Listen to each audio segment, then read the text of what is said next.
penyelenggaraan pemilu.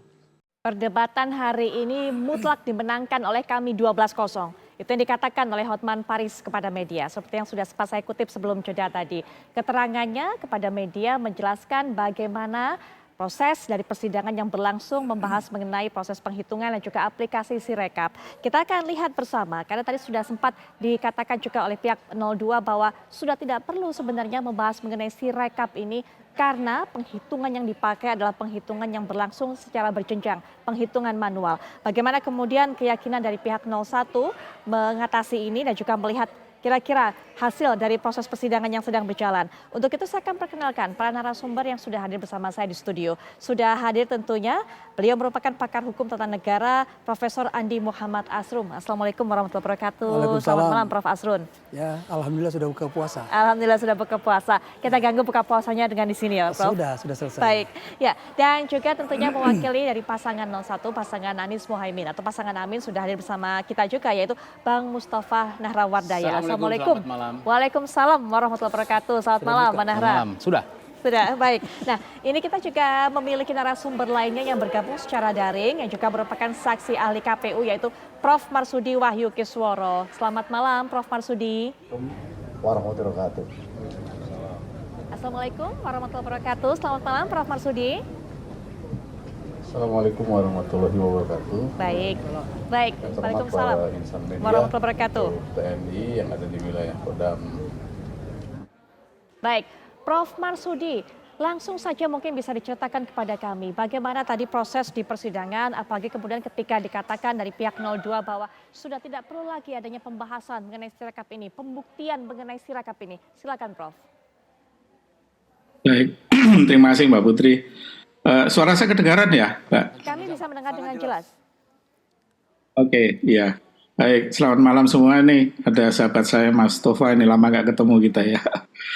Baik Mbak Putri, jadi begini, kita lihat undang-undang dulu ya. Jadi saya sampaikan, baik berdasarkan undang-undang itu, perhitungan suara yang sah dan dianggap legal itu adalah perhitungan suara manual berjenjang, mulai dari tingkat kecamatan sampai ke KPU pusat. Kenapa? Karena perhitungan suara di sana dilakukan secara terbuka, jadi banyak disaksikan oleh masyarakat. Yang kedua juga ditandatangani berita acaranya oleh para saksi, sehingga dianggap secara hukum menjadi sah dia. Demikian juga di undang-undang mengatakan begitu. Nah, Sirekap itu sebetulnya fungsinya pertama adalah untuk mempublikasikan C1. C1-nya ditampilkan gitu ya, tapi karena mungkin KPU ini agak kreatif ditampilkan juga angkanya gitu sehingga menimbulkan keributan ya. Dan ada banyak kesalahan konversi dari gambar atau tulisan tangan ke angka. Nah, tetapi ini nggak masalah. Kenapa? Karena misalnya kesalahan terjadi di kecamatan. Begitu pleno kecamatan, maka data di Sirekap itu akan diupdate dengan hasil perhitungan secara manual.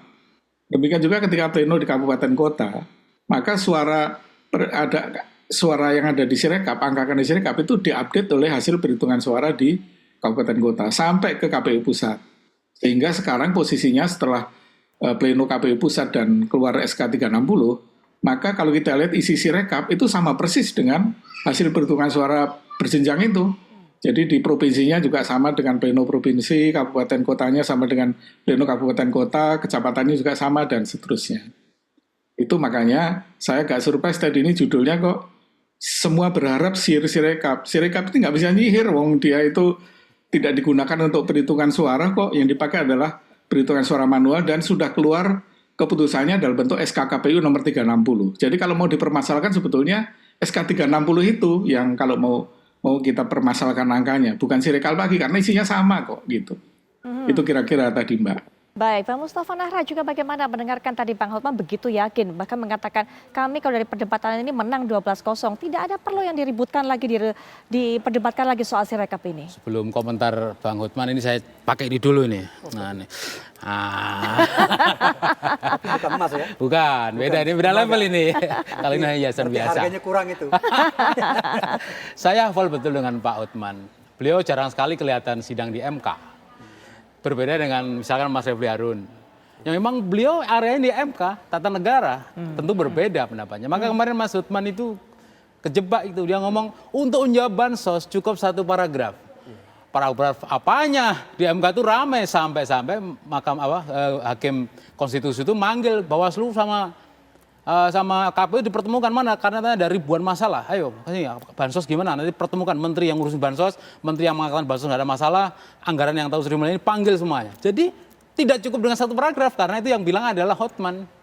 Beda dengan yang menguasai tata negara, panjang urusannya. Tidak seperti itu. Ini soal Hotman. Biasalah.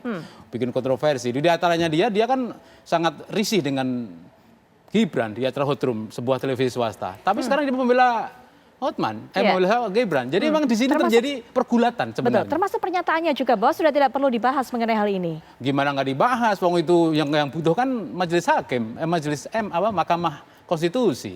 Sebenarnya kan mengaku begitu kan Pak Saldi Isra. Jangan begitu, yang butuh kami kok nggak dibahas bagaimana. Saldi Isra. Jadi ahli-ahli ini dipanggil bukan nggak berguna, bermanfaat menjelaskan terangnya bagaimana. Panggil ahli, saksi panggil, bukan nggak perlu lagi lah itu. Kacamata orang yang jarang bekerja di MK. Kalau lawyer yang biasa di MK nggak begitu, nggak perlu begitu. Pertama soal Mas Hotman. Sekarang soal materi hari ini, soal Sirekap ini. Sirekap ini bermasalah dari awal coblosan tanggal 15, tanggal 14 sore, 15 pagi, Bawaslu langsung press conference karena bermasalah di hari pertama. Habis coblosan selesai, langsung bermasalah konferensi pers. Ada 11.000 sekian, tidak bisa dibuka Sirekap itu. Ada sekian ratus ribu yang TPS nggak bisa buka, KPPS nggak bisa buka, petugas pengawas nggak bisa buka. Baru hari pertama, sehari setelah pencoblosan. Kemudian tim kami menemukan pada sore harinya, pencoblosan tanggal berapa itu 14, sorenya sehabis maghrib. Gimana mungkin itu Sirekap itu sudah ada angka untuk ketiga paslon 1, 2, 3, digit pertama sudah nggak pernah berubah sampai sekarang. Paslon 1, digit pertama itu selalu 2, koma sekian yang itu berubah komanya. 2, 5 koma yang belakangnya itu berubah. 3, yang nomor 3 1 koma belakangnya itu ini seperti sudah terformat. Maka itu masuk dalam permohonan kami untuk diaudit. Karena apa? Proses dari awal, sebelum coblosan, saat coblosan, dan pasca coblosan itu menentukan angka ini. Jadi tidak sekedar angka yang kita persoalkan, tapi proses mendapatkan angka itu bagaimana? Haram atau halal? Kan persoalan gitu. Kalau hanya kita lihat angka saja, kita terjebak semuanya. Pasti yang menang akan menang terus, karena itu dihasilkan dari kecurangan, mohon maaf nih.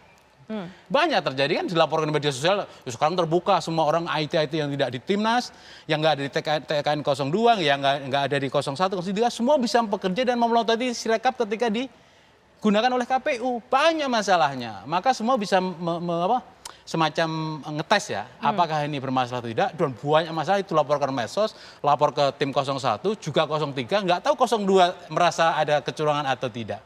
Kalau bahasa kami kecurangan, bahasa undang-undangnya pelanggaran. Ini sesuainya diksi saja. Tapi ini bermasalah berat. Meskipun dikatakan itu hanya alat bantu, tapi alat bantu ini efeknya luar biasa, membuat orang stres, membuat orang deg-deg-deg. Efek cybernya itu yang saya khawatirkan. Ini perang urat saraf menggunakan pertama dulu Quickcon dulu, lalu Realcon, lalu sekarang Sirekap dari awal sampai akhir ini cyber. Bagaimana mempengaruhi orang supaya yakin bahwa hasilnya itu sama. Malah aneh kalau hasilnya sama. Antara survei dengan Realcon kok bisa sama persis, malah janggal. Gitu. Saya tahan sampai di situ. Prof. Asrun bagaimana melihatnya? Karena kan sebenarnya dijadikan pedoman ini adalah penghitungan manual berjenjang. Adanya Sirekap hanya untuk supaya transparan kepada masyarakat supaya tahu begitu kan? Iya, ya itulah salah persepsi. Ya. Kalau kita bicara tentang hukum, kita melihat rujukannya pada undang-undang. Sirekap itu betul alat bantu kan. Dulu tahun 2019 namanya sistem hitung, ya kan bermasalah juga. Jadi yang kita lihat adalah hasil hitung manual yang diplenokan di KPU. Ya. Bahkan kalau ada masalah, misalnya masalah di TPS, itu bisa dikoreksi oleh di PPK atau di TPS sendiri. Jadi semua ini mekanisme terbuka. Yang penting baca undang-undangnya. Pahami sistem hukumnya, baru kita bisa berpikir secara benar, ya kan? Kalau sekedar riak-riak berteriak, ya rame-rame aja dapatnya, tapi intinya nggak dapat, ya kan? Esensinya nggak dapat.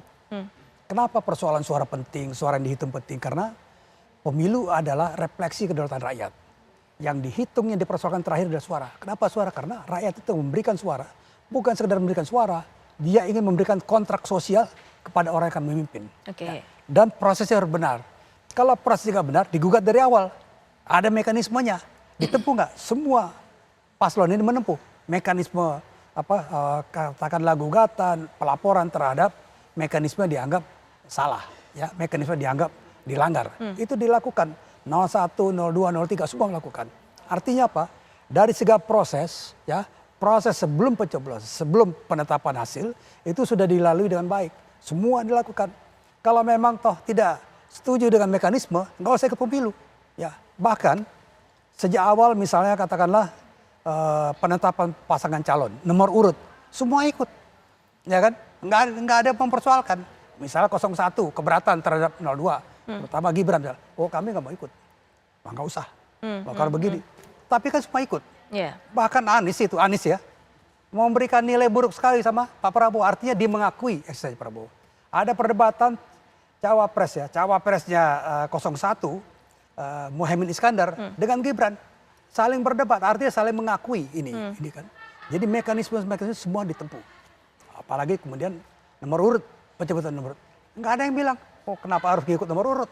Nah ini nggak sah nih, nggak ada kayak gitu. Jadi posisinya legalnya adalah kita bicara soal legal, ya, bicara soal nomor hukum. Nggak bisa kita bicara perasaan, ya, prasangka, ya, kemudian juga spekulasi, nggak bisa. Jadi ini diributkan untuk katakanlah menutupi kekurangan bagaimana membuktikan persoalan perhitungan suara. Baik, Prof. Itu Asrun. masalahnya. Mungkin saya tahan sampai di situ, nanti Bang Rahra bisa berikan pandangan, tanggapan juga apa yang disampaikan Prof. Asrun. Kita akan kembali setelah jeda. Dan pemirsa, kita akan dengarkan kembali bagaimana pernyataan yang disampaikan oleh ahli dari KPU, yaitu Prof. Marsudin juga hadir dalam perbincangan kali ini yang menjelaskan kesalahan Sirekap. Kita lihat bersama. Dan kita tahu semua bahwa tulisan tangan tiap orang itu beda-beda. Apalagi tulisan tangan di 822.000 TPS yang pasti orangnya berbeda dan tulisan tangannya bisa berbeda. Ada mungkin di KPPS yang mengisi ini tulisannya bagus, mudah dibaca. Tapi mungkin juga ada sebagian besar juga yang tulisannya kurang bagus. Bahkan yang tulisannya jelek. Saya sendiri termasuk orang yang tulisan tangan saya itu sulit dibaca. Nah, sebagai contoh, kita lihat di sini, dalam menuliskan angka saja, itu stylenya bisa beda-beda. Ada menuliskan angka 4 dengan kayak kursi terbalik, atasnya terbuka, tapi ada juga seperti yang di pojok sebelah kiri, 4 itu tertutup atasnya. Demikian juga angka-angka lain, 1 ada yang menggunakan, ada yang pakai topi dan sepatu, ada yang cuma garis saja. Nah, karena itu, optical character recognition itu, kalau di laboratorium, itu akurasinya masih sekitar 99%. Jadi masih ada kemungkinan error 1% di sana. Tapi kalau dipakai di lapangan, itu bisa lebih rendah lagi. Nah, paling tinggi itu sekitar 92-93%. Jadi ada kemungkinan 7% salah ketika OCR ini merubah gambar menjadi angka. Nah, ini problem yang pertama. Problem kedua adalah karena Sirekap Mobile itu ada install di masing-masing handphone dari KPPS, maka yang terjadi kita tahu bahwa handphone itu beda-beda mereknya, beda-beda kualitasnya. Ada handphone yang kualitas kameranya sangat bagus, ada handphone yang kameranya sangat kurang bagus.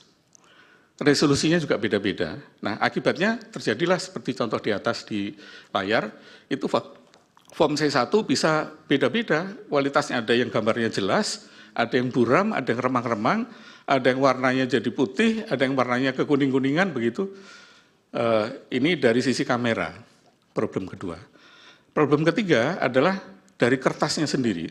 Kita lihat contohnya di yang form C1 yang di kanan itu kertasnya terlipat. Sehingga ketika terlipat ini bisa menimbulkan kesalahan interpretasi oleh OCR ini. Kita sudah dengarkan tadi bagaimana penjelasan yang disampaikan oleh Prof. Marsudi dalam proses persidangan, di mana Sirekap ini menggunakan teknologi yang bernama OCR, yaitu Optical Character Recognition. Bang Mustafa mungkin bisa berikan pandangan ataupun juga tanggapan terhadap dua hal saya minta. Dikatakan tadi oleh Prof. Asrun bahwa yang disuarakan oleh pasangan 01 termasuk juga 03 soal Sirekap hanya riak-riak saja untuk menutupi bahwa suaranya tidak cukup tinggi yang didapatkan pada pemilu. Yang kedua juga sebentar, nanti juga bisa diberikan tanggapan bahwa keterangan yang disampaikan oleh Prof. Marsudi tadi mengenai kesalahan yang terjadi pada Sirekap. Pertama soal angka, dua soal proses saya saling sentil nanti. Pertama soal Sirekap ini. terkait dengan angka. Kita kan bukan pertama kali ini mengadakan pemilu menggunakan sistem seperti Sirekap. Saya juga terlibat dalam pemilu 2019. Saya pula yang relawan IT di 02, ya Pak Prabowo pula. Saya pula yang melaporkan kecurangan 2019 ke Bawaslu. 73.000 file. Alhamdulillah saya tahu betul itu. Situng sampai sekarang nggak selesai juga. Nggak selesai, nggak ada pembukanya ada, salam penutupnya nggak ada, situng. Lah kita kan udah pengalaman. Kalau soal misalkan nih, soal OCR membaca gambar ya. Ya kan sudah bisa diantisipasi. Kerjasama dengan ITB itu kan bocor sejak 2021. Apa aja kerjaannya KPU dengan ITB? Kan sudah bisa diantisipasi supaya tidak terbaca kemudian hasilnya salah dari gambar. Gimana caranya? Supaya kertas ini tidak terfoto sehingga menghasilkan resultan yang salah. Gimana cara? Ya disetelika atau gimana ceritanya? Kan ada antisipasinya. Dalam sebuah adagium ada yang bicara gini. Setiap ada gembok dibikin, maka kuncinya dibikin oleh penjahat. Ini ada gium ya, gitu ya, dunia kejahatan. Artinya kalau ini terbuka, dikatakan Sirekap menggunakan sistem ini, penjahat itu sudah menyediakan kuncinya untuk membuka.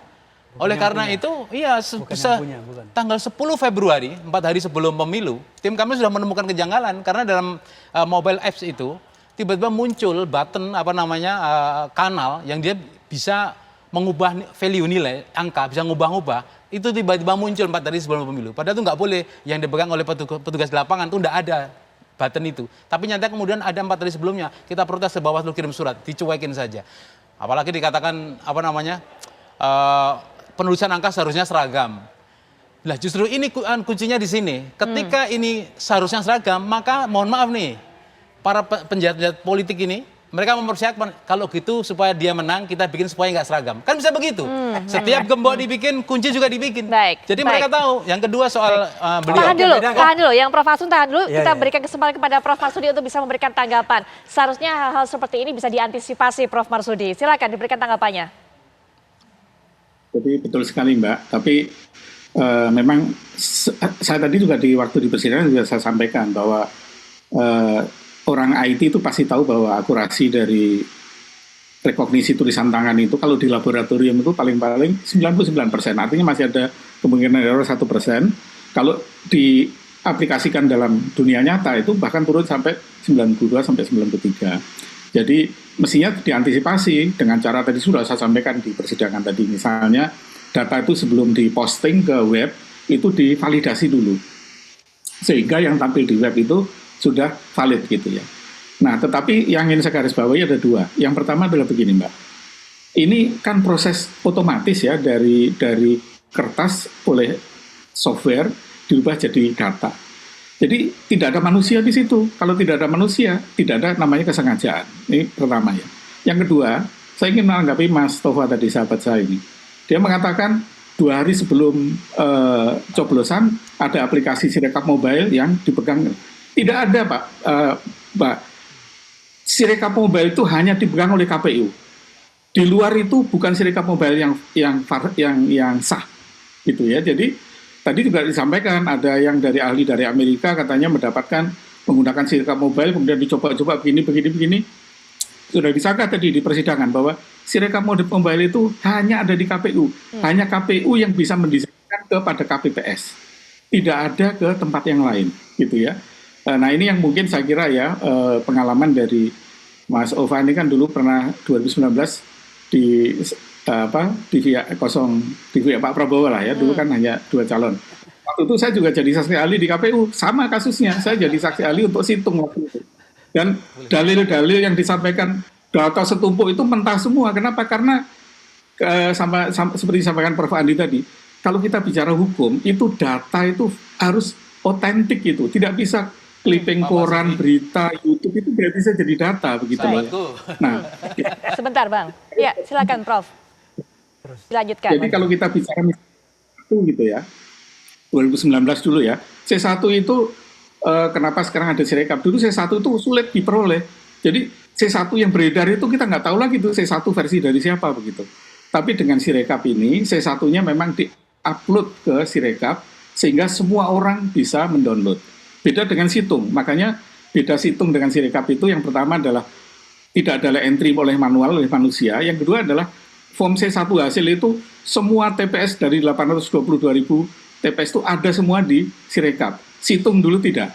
Nah, jadi itulah yang kemudian menurut saya mungkin yang menyebabkan dalil-dalil Mas Ova di MK ditolak. Kenapa? Karena mungkin buktinya tidak otentik begitu ya. Saya tidak tahu ya karena saya kan tim ya. Tetapi ketika di persidangan beberapa saksi, beberapa ahli dari timnya Pak Prabowo waktu itu memang menunjukkan sesuatu yang tidak ada yang otentik. Semuanya itu karangan, khayalan, berita, kutipan. Ini dalam hukum, Prof. Andi kan ahli hukum ya, tidak bisa dijadikan bukti. Baik. Itu harus fakta gitu, fisik begitu loh.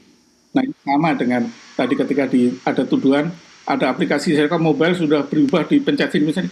Tidak ada Serikap Mobile yang beredar di luar selain dari KPU. Ini perlu saya tegaskan karena ini jadi menyesatkan gitu loh.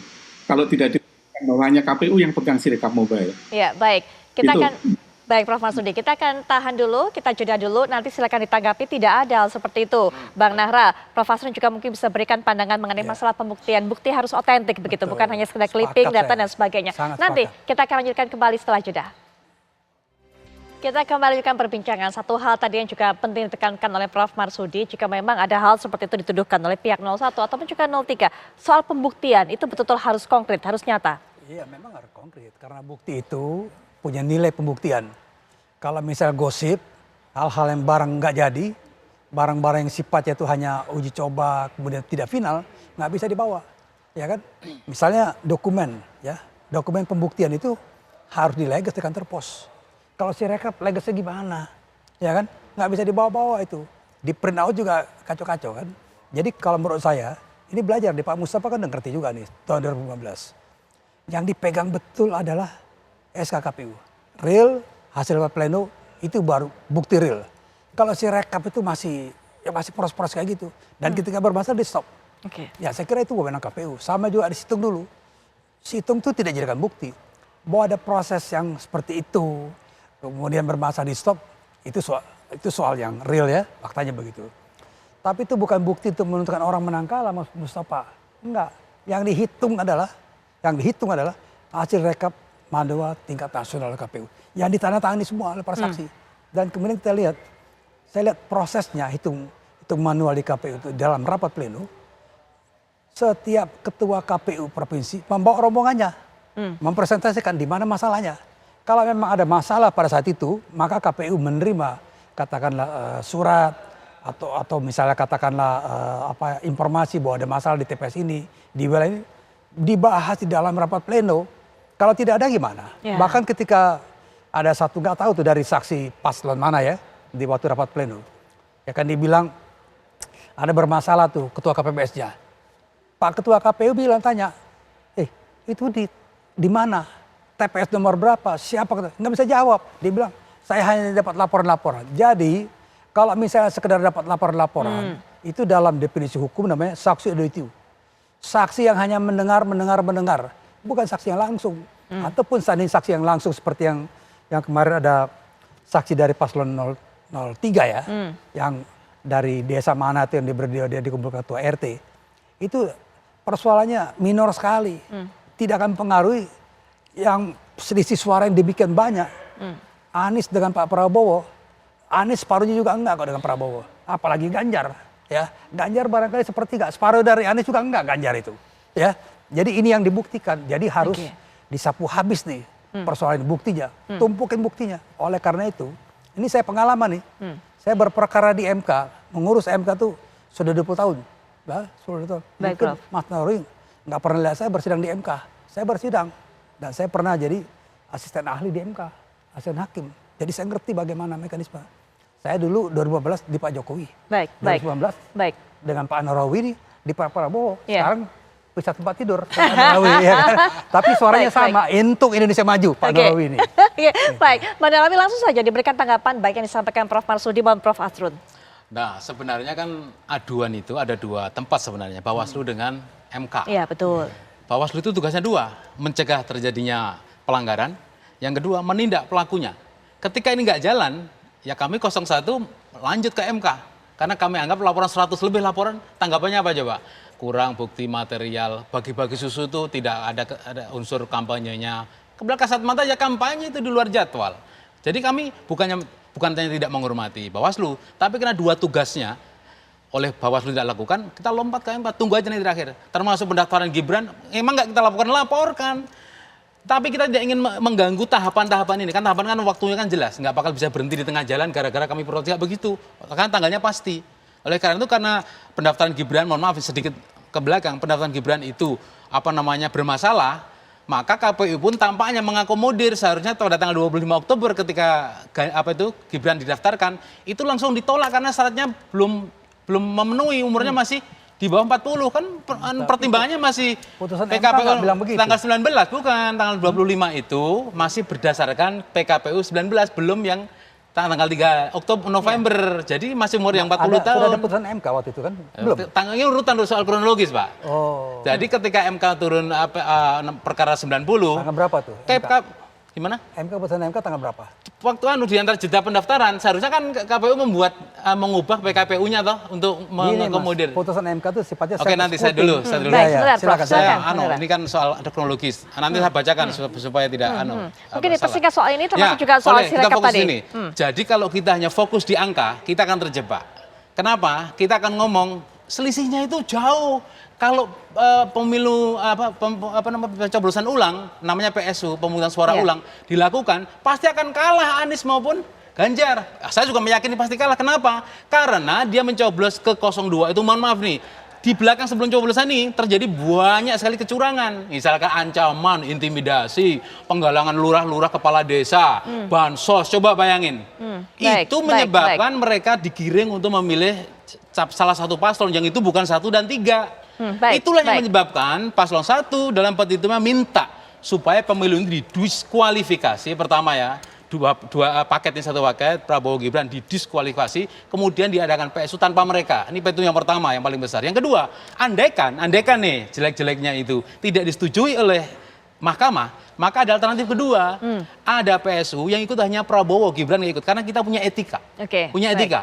Kalau kita nggak punya etika, saya bocorin nih, pasti di MK itu salah satu ahlinya adalah Hamdam Julfa, bekas ketua MK, tapi kita punya etika. Itulah, maka dulu Yusril dalam pertemuan mengatakan kalau saya jadi Gibran, saya nggak akan mencalonkan diri karena ini kejiwa besar dan bentuk kenegarawan. Tapi kalau mau lanjut, ini bermasalah. Pendaftaran itu. Saya harus tahan di situ karena durasi juga. Kita akan jeda sejenak. Saat kami kembali, kita juga akan minta penjelasan dan juga pandangan dari Prof. Marsudi mengenai bagaimana permintaan permohonan dari 01 dan juga 03 mengenai audit digital forensik sesaat lagi.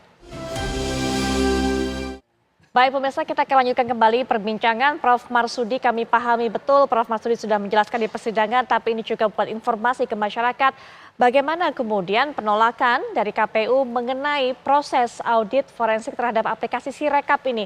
Bukannya dengan audit forensik kemudian bisa diketahui apakah terjadi manipulasi atau tidak di Sirekap ini. Silakan Prof.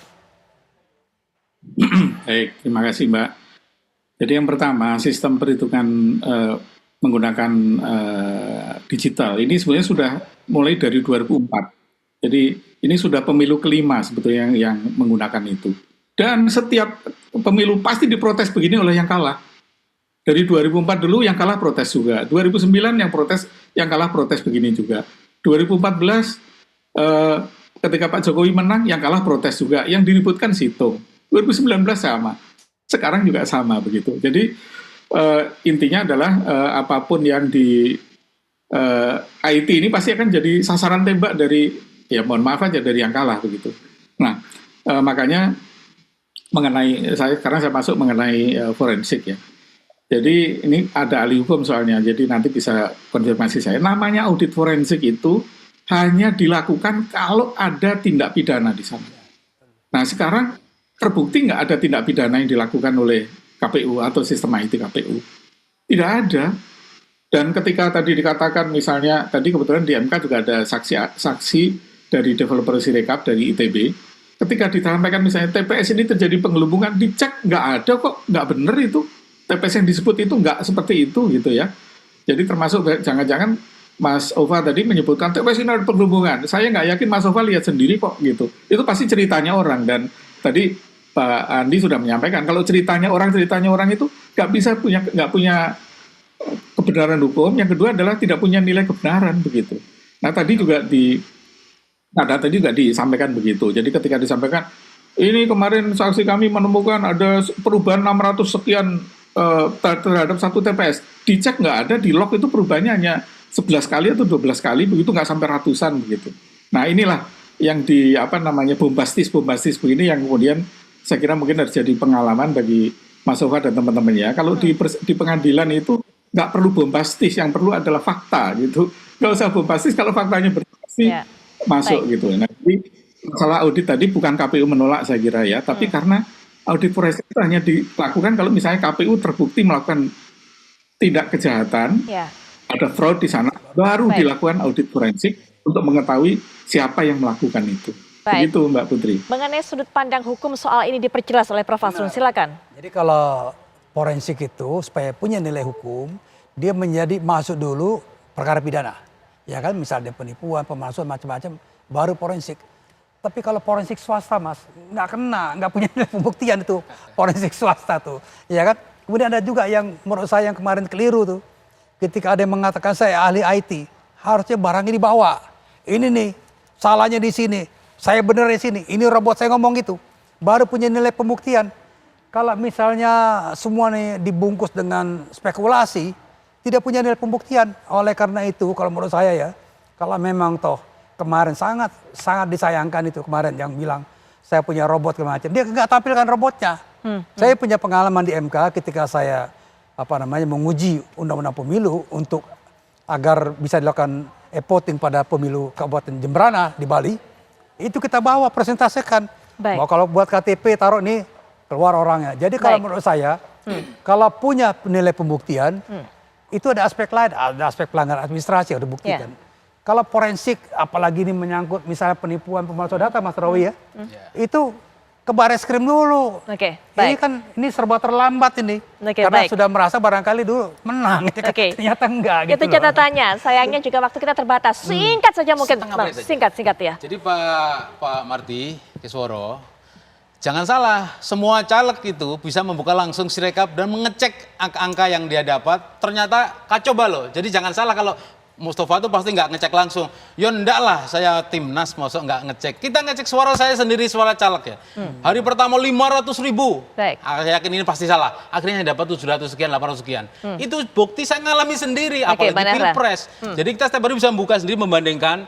Lawang di C1 hasil cuma 17, tapi di Sirekapnya itu 171. Kita bisa lihat langsung kok, itu orang pintar semua sekarang. Orang medsos itu luar biasa, bisa ngecek langsung, saya bisa ngecek langsung. Saya apa yang nggak bisa masuk? Bisa, login bisa.